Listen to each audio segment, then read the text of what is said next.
മാള ടൗണിൽ സിപിഐയുടെ നേതൃത്വത്തിൽ പ്രതിഷേധ മാർച്ചും പ്രതിഷേധ യോഗവും സംഘടിപ്പിച്ചു. ഭാര്യയെ ക്രൂരമായി മർദ്ദിച്ചെന്ന പരാതിയിൽ ബിജെപി തൃശൂർ സൗത്ത് ജില്ലാ പ്രസിഡന്റ് AR ശ്രീകുമാറിനെ സംരക്ഷിക്കുന്ന യുവജനക്ഷേമ വകുപ്പ് മന്ത്രി OJ ജനീഷിന്റെ നിലപാട് കൊടുങ്ങല്ലൂർ നിയമസഭാ തെരഞ്ഞെടുപ്പിലെ ബിജെപി കോൺഗ്രസ് ധാരണയുടെ ഭാഗമാണെന്ന് CPI സംസ്ഥാന കമ്മിറ്റി അംഗം KV വസന്തകുമാർ ആരോപിച്ചു. ഭാര്യയെ കൊലപ്പെടുത്താൻ വേണ്ടി തല ചമരുമടിച്ച് അവരെ കൊലപ്പെടുത്താൻ ശ്രമിച്ച് അതിക്രൂരമായി മർദ്ദിച്ച് മാള കൊടുങ്ങല്ലൂർ ഗവൺമെൻറ് ആശുപത്രിയിൽ ചെന്നപ്പോൾ അവർക്ക് വേണ്ട രീതിയിൽ ചികിത്സ കൊടുക്കാൻ ഡോക്ടർമാർ തയ്യാറായില്ലെന്നാണ് ചാനലുകാരോടും പത്രക്കാരോടും AR ശ്രീകുമാറിൻ്റെ ഭാര്യ പറഞ്ഞത്.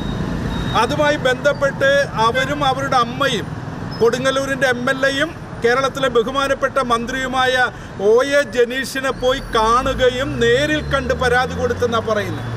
അങ്ങനെ പരാതി കൊടുത്ത നിലയ്ക്ക് ഒരു ജനപ്രതിനിധി എന്ന നിലയ്ക്ക് ആ വിഷയത്തിൽ ഇടപെടേണ്ടേ? അങ്ങനെ ഇടപെടാതിരിക്കാൻ കാരണം ഞങ്ങൾ മനസ്സിലാക്കുന്ന ഈ നിയമസഭാ തെരഞ്ഞെടുപ്പിൽ കൊടുങ്ങല്ലൂർ മണ്ഡലത്തിൽ AR ശ്രീകുമാറുമായി ഒരു തെരഞ്ഞെടുപ്പ് ഡീല് BJPയുമായി കോൺഗ്രസ് ഉണ്ടാക്കിയെന്നാണ് ഞങ്ങൾ അതിൽ നിന്ന് മനസ്സിലാക്കുന്നത്. മാള ടൗണിൽ നടന്ന പ്രതിഷേധ മാർച്ചിനും തുടർന്ന് നടന്ന പ്രതിഷേധ യോഗത്തിനും KV വസന്തകുമാർ ഉദ്ഘാടനം ചെയ്തു.